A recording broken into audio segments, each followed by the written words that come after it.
नमस्कार, आप देख रहे हैं दैनिक साथी हरियाणा। मैं हूं आपके साथ आपका साथी अमित विश्वकर्मा। लोकसभा चुनाव में भाजपा को इतना करारा झटका लगा कि 10 में से 5 सीट गंवानी पड़ी। कई सीट पर हारते हारते बाल बाल बचे। महज 3 महीने बाद होने वाले विधानसभा चुनाव में ऐसा हश्र न हो जाए, इसको लेकर बीजेपी अब ओबीसी मतदाताओं को रिझाने में जुट गई है। वहीं दक्षिण हरियाणा, खासकर भिवानी, महेंद्रगढ़ व गुरुग्राम लोकसभा सीट भले ही जीत गई हो, लेकिन जिस तरह से लाखों का मार्जिन हजारों में सिमटा, ओबीसी मतदाताओं ने ट्रेलर दिखाकर बता दिया कि यदि दक्षिण हरियाणा को उसका हिस्सा नहीं मिला तो विधानसभा में पूरी फिल्म दिखाने को तैयार हैं। बता दें कि हुड्डा सरकार में अकेले रेवाड़ी व महेंद्रगढ़ से 2-2 कैबिनेट मंत्री व सीपीएस से लेकर अन्य निगमों व बोर्ड में दक्षिण हरियाणा की हिस्सेदारी हुआ करती थी, लेकिन खट्टर सरकार में यादव के नाम पर राज्य मंत्री से ज्यादा कुछ नहीं मिल सका।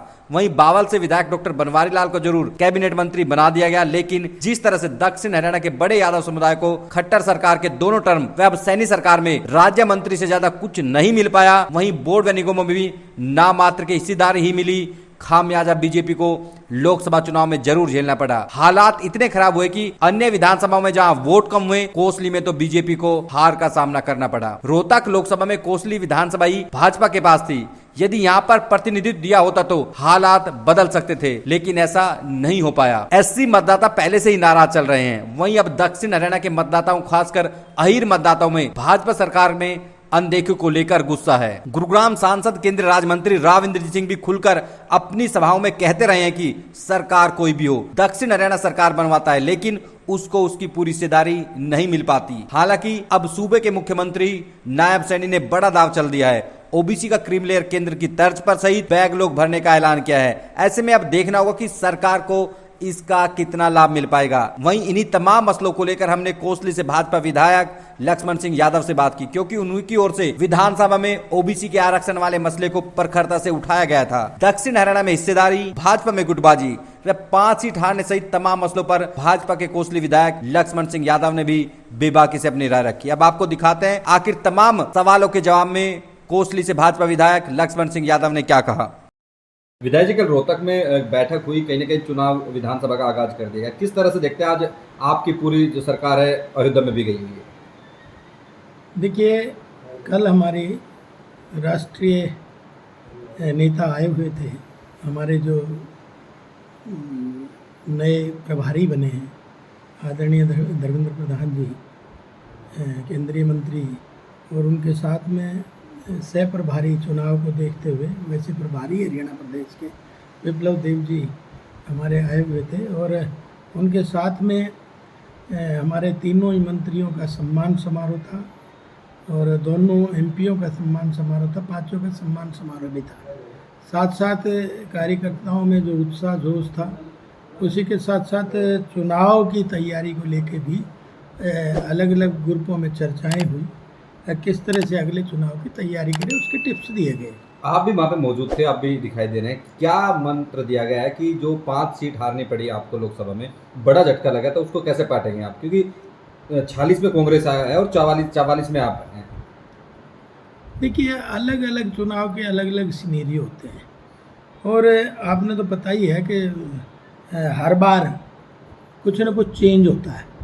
जनता का मन हर चुनाव में बदलता है, और जनमानस का जो मैंडेट है वो सभी को स्वीकार करना चाहिए। हमने भी उसको से स्वीकार किया है, और आपने देखा कि हमारी 5 सीटें आई 10 में से, तो उस पर भी चिंतन करा है, कारणों का पता चलाया है। कुछ आपने हमारे प्रभारी जी के मुंह से भी सुना होगा, फिर भी जो भी कहीं हमने कुछ प्रजातंत्र में कुछ गलतियाँ, उनको ठीक करने के लिए मुझे कोई ग्रेज नहीं है, और वो सारी चीज़ ठीक करेंगे। तो आने वाले समय में जो है वो बेहतर परिणाम हरियाणा प्रदेश में आने वाले हैं, और तीसरी बार हरियाणा प्रदेश में भी सरकार बनने वाली है। विधायक जी, हमेशा जब भी 2 बार टर्म में सरकार रही बीजेपी की, दक्षिण हरियाणा का बड़ा योगदान रहा। बड़ी नंबर सीट यहाँ से दी और आपकी प्रदेश में सरकार हुई। तीसरी बार एक तो एंटी इनकम्बेंसी अब की बार रहेगी। किस तरह से देखते हैं कि अब की बार भी लोकसभा में भी यहाँ के लोग वोट प्रतिशत भले ही कम हुआ, लेकिन अब की बार भी खड़े हुए दिखाई दे, सीट यहाँ से जीत के गई है बीजेपी। लेकिन उस लिहाज से यदि बात करें तो जो यहाँ का अधिकार मिलना चाहिए था, लोगों में एक रोष था कि जो दक्षिण हरियाणा को वहाँ के इनके अधिकार मिलने चाहिए थे, वो कोई भी एंगल ले लें तो वो नहीं मिला। आप किस तरह से इसको आकलन करते हैं? नहीं, ये बात ठीक है कि दक्षिणी हरियाणा ने काफ़ी दोनों बार सरकारों में योगदान अच्छे बहुमत के साथ दिया है, और पिछली बार तो बल्कि बहुत सारे पावर थी दक्षिणी हरियाणा की तरफ, लेकिन इस बार निश्चित तौर पे सभी बोर्डों में, निगमों में और इस तरह का रहा सीन। और वैसे भी आपने देखा कि मंत्रिमंडल में भी बहुत ज़्यादा वो नहीं था, लेकिन लोगों में एक बार अपना रोष था वो व्यक्त कर लिया, क्योंकि लोग जब फील्ड में बताते तो हम भी आपके सामने वही बात रख रहे हैं। लेकिन ऐसा कुछ लग नहीं रहा कि हम कहीं कमज़ोर हैं, हम पूरी तेज़ी से आगे बढ़ रहे हैं। आपने रिजल्ट भी देखे हैं, अगर हिरवाल की सारी ज़्यादातर सीटें बीजेपी ने अब भी जिताई है, पार्लियामेंट चुनाव में भी जिताई है, तो अब मुझे नहीं लगता कोई इस तरह की कोई बात है। आज भी लोग भारतीय जनता पार्टी के साथ कंधे से कंधा मिला के खड़े हैं। मोस्टली ओबीसी बेल्ट है दक्षिण हरियाणा की बात कर लें, बड़ा ओबीसी वर्ग रहता है। जब हुड्डा की सरकार थी, दो तो कैबिनेट मंत्री थे, सीपीएस थे, तमाम एक लंबी फौज हुआ करती थी और उसका फायदा कांग्रेस को मिलता था। एक लोगों हमने जब बात करते हैं उनकी नाराजगी देखी। अब जो आपने ये मूव किया है कि जो ओबीसी का जो एक क्रीमी लेयर में दिया है, नौकरियों में भी दिया, वो उससे कितना फायदा मिल पाएगा कांग्रेस बीजेपी को? देखिए, उससे बहुत बड़ा फायदा है, क्योंकि देखिए बैकवर्ड आज वोट जो है वो भारतीय जनता पार्टी का एक किस्म से पक्का वोट है माना जाता है। तो लोगों ने ये बात कई दिन से उठा रहे थे, आपने भी मैंने भी विधानसभा में ये बात रखी थी कि भाई हमारी जो केंद्र की तरज है वही हमें प्रदेश में भी दे दिया जाए, ताकि ये क्षेत्र उपेक्षित महसूस ना करे और बैकवर्ड उपेक्षित महसूस ना करें। तो अभी मैं धन्यवाद करूंगा आदरणीय मुख्यमंत्री नायब सैनी जी का, अब उन्होंने बैकवर्ड को एक नायब तोहफा दिया है, और उसके रूप में जो केंद्र की तरफ थी 8 लाख क्रीमी लेयर थी, जिसमें एग्रीकल्चर इनकम इंक्लूड नहीं थी, जिसमें सैलरी इंक्लूड नहीं थी, प्योर और प्योर 8 लाख रुपए थी, तो उसको आरक्षण 27% मिल रहा था। उसी तरह से हमारे प्रदेश में 6 लाख के क्रीमी लेयर कर रखी थी, लेकिन उसमें एग्रीकल्चर इनकम भी इंक्लूड थी और सैलरी भी इंक्लूड थी। तो वो ये समझ लिए, लोग ये समझ रहे थे कि भाई ना के बराबर है। लेकिन मैं तो मुख्यमंत्री का और शीर्ष नेतृत्व का धन्यवाद करूंगा कि सभी ने मिलके ये अच्छा एक निर्णय लिया है। अगर जो केंद्र की तर्ज पे ही आज 8 लाख की घोषणा मुख्यमंत्री ने की है, आने वाले समय में इसका जल्दी ही आपका नोटिफिकेशन आने की संभावनाएं बन रही हैं। दूसरा, इसमें 27% आरक्षण जो क्लास 1 और 2 में केंद्र ने दे रखा है, वो भी इलाके की डिमांड है, इलाके की नहीं बल्कि पूरे बैकवर्ड समाज की डिमांड है कि वो भी हमें 27% क्लास 1 और 2 में मिले।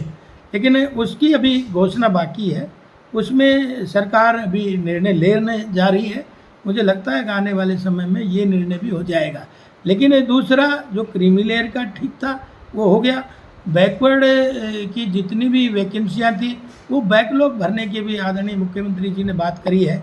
और तीसरी बात ये की है कि HKRN में जहाँ 27% आरक्षण मिलना चाहिए उसकी भी मुख्यमंत्री ने कहा है। इसलिए मैं पूरे शीर्ष नेतृत्व का और आदरणीय मुख्यमंत्री जी का धन्यवाद व्यक्त करता हूँ कि ये इस इलाके का एक बहुत बड़ी डिमांड पूरी करने का काम किया है। जैसे कि आप HKRN की बात करें, विपक्ष भी लगातार कह रहा है कि उसमें कोई रिजर्वेशन सिस्टम नहीं, कुछ नहीं, मनमाने तरीके से उसमें भर्ती की। क्या अब 27% ओबीसी को मिलेगा उसमें HKRN में?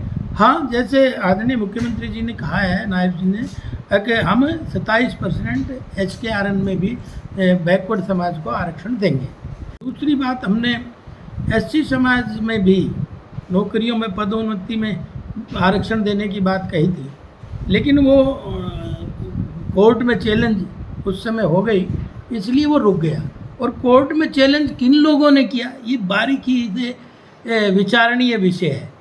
कौन लोग थे इसको रोकने वाले, कौन शक्तियां लग रही थी इस आरक्षण को रोकने वाले, उनकी भी SC समाज ने पहचान कर लेनी चाहिए। क्योंकि बीजेपी देना चाह रही थी, लेकिन हमारी सरकार देना चाह रही थी, लेकिन जो सरकार में खिलाफ बैठे थे उन लोगों ने ये अड़ंगा डाला, तो उसकी पहचान भी SC समाज को करनी चाहिए। विधायक जी, SC समाज आपसे छिटक गया लोकसभा चुनाव, पूरी तरह से कांग्रेस के साथ खड़ा हुआ दिखाई दिया। आप बात करते हैं कि जब ओबीसी जिसको बताते हैं कि आपका वोट बैंक था, उसको आप अधिकार देते नहीं हो। आपका जो ओबीसी आयोग देख ले, उसमें भी नाम मात्र का प्रतिनिधित्व है, सरकार के अंदर। बाकी दक्षिण हरियाणा की बात करें, कितनी भी नियुक्तियां देख लें वहां पर उनको अधिकार नहीं है। मंत्रिमंडल में भी तुलना कर लें हुड्डा सरकार की, तो आप अधिकार आप देते नहीं हो, फिर आप किस तरह से आप वोट बैंक उनका लेंगे? देखिए, कांग्रेस जो है बरगलाने में कामयाब हो गई। उन्होंने यही कहा कि संविधान को बदल देंगे, आरक्षण को ख़त्म कर देंगे। ये प्रोपगंडा उनका नैरेटिव जम गया और लोगों ने इसको मान लिया। लेकिन अब जनता जागरूक है कि काठ की हंडी बार बार नहीं चढ़ती। दूसरा, आपने बैकवर्ड की बात करी तो आपने देखा होगा आदरणीय मोदी जी के नेतृत्व में ही हमने केंद्र में भी बैकवर्ड आयोग बनाया और प्रदेश में भी बैकवर्ड आयोग बना। कितने मेंबर हैं बैकवर्ड पहले आयोग? आयोग बनते नहीं थे। पहले तो बैकवर्ड का केवल नाम और वोट ली जाती थी, लेकिन आज संवैधानिक दर्जा उस आयोग को मिला है और उसमें सभी तरह के मेंबर हैं। उसमें बैकवर्ड क्लास के भी हैं और जनरल क्लास के भी हैं। नहीं, कहने कि ज्यादा प्रतिनिधित्व मिलता है, शायद लोगों को इसका फायदा भी मिलता है, आपकी सरकार को भी फायदा मिलता है। नहीं, सरकार को फायदा मिल रहा है। अब भी बैकवर्ड हमारे साथ है और आने वाले समय में भी हमारे साथ रहेगा। और बैकवर्ड ही क्या, सर्व समाज को साथ लेके चलने की क्षमता अगर किसी में है तो वो भारतीय जनता पार्टी के नेतृत्व में ही है। एक उदाहरण दे देते हैं साथ में, कोसली विधानसभा में जिस पिछली बार सरकार जीत के गई थी लोकसभा चुनाव में, और कोसली का एक बड़ा योगदान रहा था, यहीं से जीत के गए थे। अब की बार उन्हीं ओबीसी ने आपको वोट नहीं किया इस वजह से कि उनका प्रतिनिधित्व नहीं था उस हिसाब से। क्या ये नहीं मानते कि उन्होंने आपको ट्रेलर दिखाया और जो विधानसभा पूरी पिक्चर दिखा सकते हैं ओबीसी भी? नहीं, देखिए, अब जो चुनाव था वो ज़रूर थोड़ा बहुत रोष जनता में था। जनता ने लड़ा, कांग्रेस ने कोई चुनाव नहीं लड़ा। और वो कांग्रेस तो सिर्फ बहकाने में कामयाब होगी, बहकाती गई और उनको हमारे खिलाफ। लेकिन अभी समय है हमारे पास और लोग समझ भी रहे हैं कि इसके रिजल्ट, नहीं तो कहाँ 8500 रुपये के फार्म भराए बोले टका आएंगे। अब उनको पता चलेगा वो टका कहाँ चले गए, क्योंकि कहाँ है वो 8500।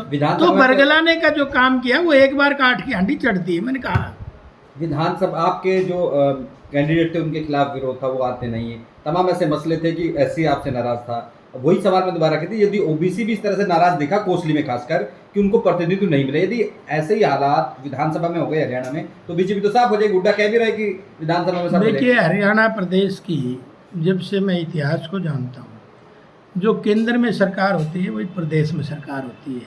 आप हरियाणा जब से बना उसका इतिहास उठा के देखेंगे, तीसरी बार हमारी केंद्र में सरकार बनी है और तीसरी बार ही हमारी हरियाणा प्रदेश में सरकार बनेगी। ये तो ठीक है कि कांग्रेसी कई शाम दाम दंड भेद करके ये सब कर गए, लोगों की आंखों में मिर्च मार के फ़ायदा उठा गए। लेकिन जब एक बार धोखा खा लेता है आदमी तो ज़रूर जागृत होता है, जागता है। एक क्वेश्चन और पूछ लेते हैं। जब लोगों से बात करते हैं, ये बात आती है कि लक्ष्मण जी का कोसली में विरोध है, इसके चलते वो रेवाड़ी से चुनाव लड़ने की तैयारी कर रहे हैं। आप कितना दुरुस्त मानते हैं कि इस बात को लेकर? नहीं, देखिए, मेरा कहीं विरोध नहीं है, ना रेवाड़ी में विरोध है ना कोसली में विरोध है। वो ठीक है कि एक आध जगह टिकट लेने वाले जो प्रत्याशी हैं वो थोड़ा बहुत अपने यारे प्यारे रिश्तेदार को जगा देते हैं, लेकिन आम धारणा ये लोगों की नहीं है। दोनों जगह प्यार लोग करते हैं, क्योंकि हमने लोगों को उनकी तपस्या करने का काम किया है। हमने कभी भी लोगों के साथ ठगी ठोरी का काम नहीं किया। और जो राजनीतिक क्षेत्र में लोग कहते हैं समाज सेवा के लिए आना चाहिए, वो हमने प्रैक्टिकल में निभाया है। और लोगों की दी हुई ताकत को कभी हमने अपने निजी स्वार्थ के लिए इस्तेमाल नहीं करा। हमने लोगों को दी हुई ताकत लोगों पे ही खर्च करने का काम किया है। और आपने देखा भी होगा, अगर मेरे यहाँ आप इतने दिन से देख रहे हैं, मेरे यहाँ कोई भी 2 नंबर का आदमी नहीं बैठता, क्योंकि मेरा अगर कल्चर 2 नंबर का होता तो ज़रूर लोग आके बैठते। कोई बैड एलिमेंट आपको दिखाई नहीं देगा, कोई जेब कतरा दिखाई नहीं देगा, कोई स्मगलर दिखाई नहीं देगा, कोई दूसरी अपराधी घटनाओं वाले लोग दिखाई नहीं देंगे, क्योंकि अपन एक तपस्या के रास्ते से आए हैं। और हम चाहते हैं कि भाई जो समाज ने हमें आशीर्वाद दिया है उसका ऋण तो कोई नहीं उतार सकता, लेकिन प्रयास ये करना चाहिए कि लोगों के लिए हम दिन और रात पढ़ के काम करते हैं, और वो करके भी दिखाया है। 2 क्वेश्चन और है, सेकंड लास्ट ये कि एक लंबी फहरिस्त कोसली में भी उम्मीदवारों की है, ऐसा ही हालात रेवाड़ी में, क्या बीजेपी को मारने का काम करेगी इस बार? देखिए, जब पार्टी की हवा होती है और पार्टी के आप देख रहे हैं कि लोगों का मन है, तो उधर प्रत्याशियों की लिस्ट तो बढ़ती है न। तो आप दूसरी और कई पार्टियां उनमें तो नहीं बढ़ रही, क्योंकि जो डूबने जा रही हैं तो उसमें कौन जाएगा? तो आज हालात और परिस्थिति भारतीय जनता पार्टी के पक्ष में है। अभी आपने देखा कि एक बहुत बड़ी कांग्रेस की विकेट आपके सामने ही गिरी है। चौधरी बंसीलाल जी जो कहते थे हरियाणा के विकास पुरुष हैं, उनकी विरासत भी आज भारतीय जनता पार्टी में है। तो इसलिए मैं कहना चाहता हूं कि आज भारतीय जनता पार्टी की पूरे प्रदेश में हवा है। कैप्टन की भी चर्चा है, कुछ ऐसे भी चर्चा है कि कैप्टन की भी विकेट गिराओगे। देखिए, कोई किसी की विकेट नहीं गिराता। सब लोग जब हालात और परिस्थिति बनते हैं तो अपने लालच से कहीं न कहीं अपना ठिकाना ढूंढते हैं। और ठिकाना कब ढूंढता आदमी? जब वर्तमान घर से परेशान हो जाए, वर्तमान घर में कोई उसको दिक्कत आ रही हो, वर्तमान घर में उसको सम्मान ना मिला हो, तो निश्चित तौर पे दूसरा घर ढूंढता है। और वो आने वाला समय बताएगा कि भविष्य घर में क्या है।